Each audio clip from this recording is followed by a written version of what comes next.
All right, I know I'm 2 days late, but we're back with a video with B.C.B. He's talking about the biggest issue with the women's division, and we got to go ahead and speak on this because I think this is a really good video, and I think we need to hear this video because I heard it and it was really good, and we need to listen. So let's go ahead and get started. Wrestling fans, what's going on, man? It's Black Couch Booking here with a brand new video. If you're new to the channel, please like, comment, subscribe. I promise you will not be disappointed. And if you're old to the channel, Couch Crew, what's going on, man? We on the road to 10K subs. Follow me on Instagram at Real Black Couch Booking and join my Discord. Links in the description down below. And last but certainly not least, I have launched a Patreon exclusive content, wrestling content, life content, story times, a whole bunch of good fun over there, uncensored, unfiltered, where the real meets the realist. So I cannot wait for us to be able to really tap in with that. So I hope you guys are ready for that. And I hope you guys are ready for a new video topic today, man. Feels good to be back, man. You know what I'm saying? I mean, listen, a day break for me be feeling like years, bro. I love talking to y'all. Y'all my community. We're a community, and you know what I'm saying? I love, cranking out content at a high clip for you guys. So today I will be talking about the biggest issue, in my humble opinion, with the women's division, and more so than ever. I mean, obviously, I'm gonna drop a video about, the WWE releases as well. That'll probably come out before this video. But I really want to talk about, this video was planned before the releases happened. So I really want to talk to y'all about how the women's division, women's wrestling right now across the board, WWE, AEW, TNA got a great knockouts division. Across the board is in a very good space as far as talent goes. Now we're facing another issue that it's like, why can't we get past this issue? Why is it so hard for us to get past this issue? So I think the main issue is that back in the day, women's wrestling suffered from the matches were too short. 5 minute matches, 2 minute matches. The few you'll have a few, but then it'll only be like for 2 weeks, like nonsense. But one thing back in the day did do, they actually gave time for storylines. And it was the stupidest storylines, the simplest storylines, girl versus girl over guy, girl cheated on guy, a marriage angle. Like of course it was regular stuff. Wasn't nothing like shit Scorsese levels of story, but they had more time. In today's wrestling, the women have more time for matches for the most part. We still deal with nonsense 5 minute matches and squash matches from time to time, but that's with the guys as well. The women have more time for the matches, but the stories don't have time to develop. Across the board, women don't have time to cut decent promos, and across the board, there's just not investment into building why this rivalry is happening. What's gonna happen next with the rivalry, unless it's the upper echelon, the top of the top of the top. I've said this for years since I made this channel. With the women's division, they book so top heavy that they don't care about the middle and the low. And the reason why that's important because now we have two women's mid-card championships. So booking the mid is very important, which they are doing that for right now with Lyra Valkyria, which thank goodness that they're doing that because it's necessary. But it's a cop out because they're doing this for Lyra Valkyria because she's about to ascend to the top. Even if the person is not going to ascend, or if they're going to descend, or they're going to descend to the bottom, you still have to book the mid card well. You can't neglect the mid card because at the end of the day, your top is only for the top, bro. It's not like y'all give women the opportunity to open the show and close the show. Like, whereas a guy like Seth Rollins and Braun Breakers, they can open the show with a promo and then end the show with a match against Sami Zayn and beat him up and stuff like that. A lot of women don't have that opportunity. Only person that really had the opportunity over the last couple of months, last years, like Rhea Ripley. Rhea Ripley has had the opportunity to cut promos, to develop feuds, to do every woman doesn't have that. Like Tiffany Stratton, if you really think about it, right?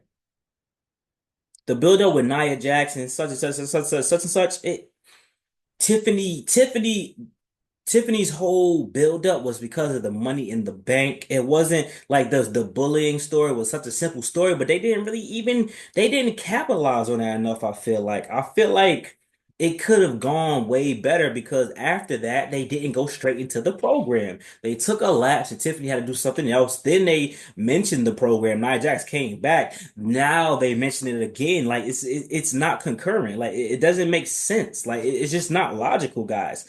Like it's just nonsensical. They're doing it now with Jade and Naomi, which I'm happy that they're picking up on that. But I don't know, man. I don't know if they're really gonna follow through and do what needs to be done in order to create the best women's stories. Now, obviously, there are placeholders and there's marks right now that they're using in order to captivate our interest. We don't know what's gonna happen with Bianca Belair. Liv Morgan, she about to shoot a movie. When she come back, what's gonna happen? I'll tell you what's gonna happen. When she come back, everybody gonna side with Finn. Dom probably gonna get accused for cheating, whether it's true or false. Liv's gonna believe it, and she gonna ride with Finn again. And they're gonna kick Dom out. And when they do kick him out, Raquel's gonna quit, and Carlilla's gonna follow, and they're gonna lose them tag team titles before they quit. And they're just gonna be left with JD, Finn, and Liv, and then hopefully Liv will, put a stop to the Judgment Day by just making peace. They all three of them walk out, you know, with peace. They walk away in peace. Just like, just like Liv saying that, I think it's time for us to move on from the Judgment Day, and hopefully, they'll, make amends, and then, everybody hug it out, JD, Fan, and Liv, and then Liv go after the solo title and become the main event again, and just like she was in 2024, and then, Fan focus on his Intercontinental title, and JD go to NXT, and hopefully, he'll either go after the North American title or he go after the NXT title. But I recommend the North American title. But yeah, that's what I'm hoping that will happen. That's what I'm hoping that the plot will be. I'm hoping that that's what it come down to, where, Dom gets kicked out, Raquel and Carlito quit, and then Finn, JD, and Liv, they make peace by walking away and from this group that is no longer a group. You know what I mean? And then, hopefully, everybody will go after gold by themselves. That's what we hope. That's what I hope. That most likely gonna happen.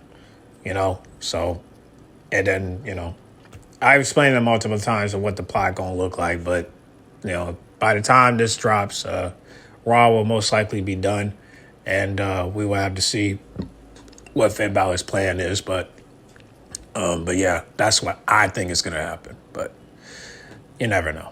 But let's get back to the video. We don't, like I said, Naomi and Jade. I mean, Naomi just says, she trying to have a baby. She trying to, maybe she might be retiring. So there's a lot of captivating things going on. We don't know what's about to happen with Charlotte Flair. I'm recording this before SmackDown. So whatever happened tonight, don't sue me on that. But Nia Jax had a great run as women's champion, but she was just the most dominant, Queen of the Ring, dominant, women's WWE champion, blah, blah, blah.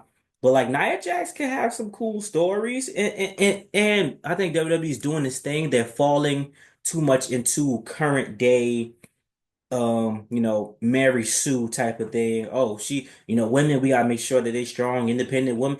Bro, women can be strong and independent and like have love angles. That I really think they fumbled the Rhea, Dom, and Liv thing. They really made. I'm gonna say this again. I don't care what nobody say. If they could have made Rhea even more sympathetic as a face, if she would have, I mean, it doesn't matter because people don't boo Rhea Ripley regardless. Even if she's a heel, even if she's a face, they're not gonna boo her because they're too sexually attracted to her. Too, you know what I'm saying? So they're not gonna boo her. But you could have made Rhea a even more sympathetic babyface. Dom turn, he's so sleazy. Liv is the monster, like monster, bitchy heel. She is a monster and a bitchy heel. Look at her face. Look at that face. Arrgh. And Rhea's like, yo, I really did care about Dom. I really wanted Dom to be, he was really my Latino lover. Blah blah blah blah blah blah blah. Well, she did care about him, but them days are over with now. Until they return, but I don't know. That would have made her more sympathetic. Rhea Ripley is still a woman at the end of the day. She's married to Buddy, Buddy Murphy, at the end of the day, she's still a woman. She can still be a strong woman and have feelings and emotions. Like I don't think they capitalized on that enough. And like I said, bro, That is true. She definitely have feelings, but however, I just wish she would have had feelings for Kathy. today, these are still ladies. This is still women. You see how great Dom and Liv Morgan's interactions are working for both of them. Really got both of them over. People love them. They're the it couple of WWE. No, they're not. I don't understand why we don't capitalize on these things.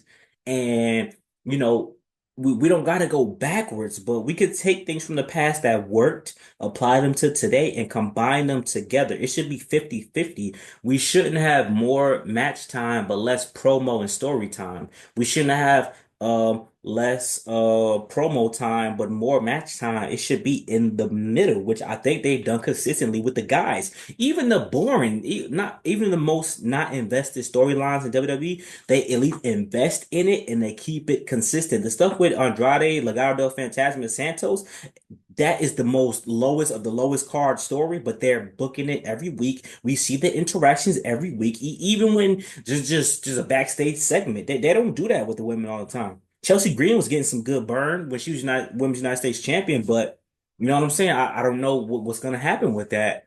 I love women's wrestling, bro. It's not about being attracted to them, blah, blah, blah. That's like a bonus. Women's wrestling, talent wise, is better than ever. It's like the argument with like the NBA and stuff like that. People talk about, the old days we had, blah, blah, blah, blah, blah, blah. Yeah, the old days, y'all had some really good characters, but you cannot say that the women of today are not more talented than the motherfuckers of the past. Even the mid to low card, I'm talking about straight in-ring ability, is more talented than a lot of the women of the past because they didn't have to focus on really training to wrestle like that. I love Tori Wilson, but you can name anybody on WWE, name somebody on NXT, they'll smoke Tori Wilson right now. They'll smoke Kelly Kelly right now. Like just I mean, he's not lying unless they face Maxine, or who else? Or Chelsea Green, either one of them. Just be honest. And I love Tori Wilson. Tori Wilson, one of my favorite for sure. But Izzy Dane will probably smoke Tori Wilson right now, guys. Like that. That's the reality, man. It's too much talent to be doing what we doing right now. I really feel like y'all ever played SmackDown versus Raw 2007, bro. When you had your GMO, you had the storyline writers, and they had the three story packages, bro. We need to start booking real life like that. Okay, we want a love angle with this person, this angle. Book that. Okay, we want a David versus Goliath story with two women. Book that. And then with the low card for the women, we'll do a number one contender story with these two women. It's very simple. I don't understand how you have a Kyrie Sane, you have a Ivy now. Oh, what they did to Ivy now with the Lyra Valkyria story is absolutely nasty work to me. That could have been something yes, mid card, yes, but that could have been something way better. The Piper Niven, Albo Fire, Chelsea Green thing. Are we gonna get anything out of that? And like I said, I'm filming this before SmackDown, so it's something might have came from that. Like how do you have such great Roxanne and Julia? Please don't screw them over on the main roster. Like Roxanne is taking Roxanne, you showcased her ability since Royal Rumble, since Elimination Chamber. She can start getting some damn wins on the main roster, but Roxanne's losing streak has been historical. Even if there's been wins sprinkled in, there were wins that no one cares about. She lost the match with Cora Jade. I send my condolences to Cora Jade's career in NXT and WWE. I'm looking forward to seeing where she goes. Y'all will see that video. Y'all probably saw it already, but. Like Roxanne Perez don't gotta keep taking no damn L's or it's a DQ finish. Like, bro, Roxanne, you have one of the more talented women.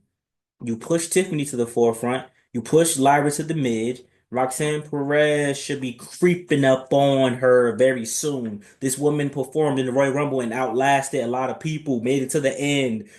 This woman was in an Elimination Chamber match, had a great performance. What are we doing? Now she's losing every week. Whoever's booking, you know, I would be shocked if a woman is booking the women's division like this. And I'm not saying that to be biased, that the woman should be booking the women's division OP. Rhea Ripley's already booked OP. We don't need that. What I'm saying is, as a woman, you like there got to be some type of personal touch on these stories, bro. Why, like, Aleister Black and Zelina Vega have been in WWE for so long together, even though both, either left or got released, came back, blah, blah, blah. Why haven't we had a crossover story or at least an acknowledgement that they're married? And then we could throw Andrade in there somehow, some way. When they faced the NXT, right? I'm trying to think if they were married at the time. They were definitely together at the time. When Andrade faced Aleister Black beat him, whatever the case may be. Why didn't we circle back with that in on the main roster where it's a conflict of interest, make it more of a conflict of interest where she's representing Andrade and Aleister Black there. And now you don't even got to do that because she's not representing Andrade, but Andrade and Aleister Black could cross paths and lead the Vega backstage, and she just so happened to see them, and she's like, "Whoa, guys, chill. Y'all two of my guys. I have personal interests. I don't need you guys to be fighting unless absolutely necessary." And then Andrade like, "Me? What? I can't do it. I can't do his accent. But y'all know what I'm trying to say. Why is that not the case? Why is the fallout of Judgment Day should be we should circle back to Finn taking Liv Morgan's hotel card and Dominic like, hey, I was watching some old footage of best Judgment Day moments and Finn had your card. What did y'all talk about that night? Why are we forgetting about things like that? I just don't it just doesn't make sense to me.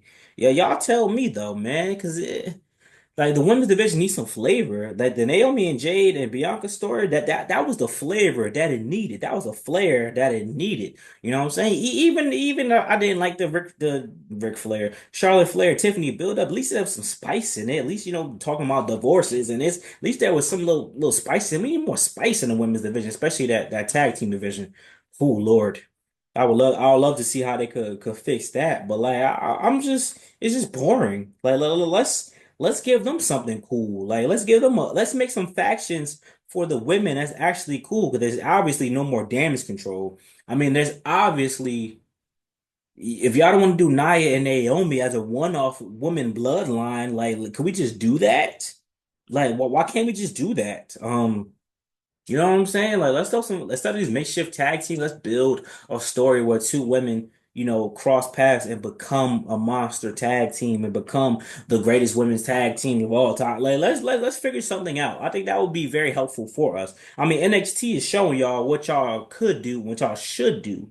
You know what I'm saying? Not right now, because NXT has kind of been a little boring to me right now. But before Stand and Deliver, they've been cooking. So let's try to do more for the women because I think women's wrestling's in a great space. Listen, if they do the women's evolution pay-per-view, I actually look forward to it. A lot of y'all are pissy about it. It's one pay-per-view out of the year, gang.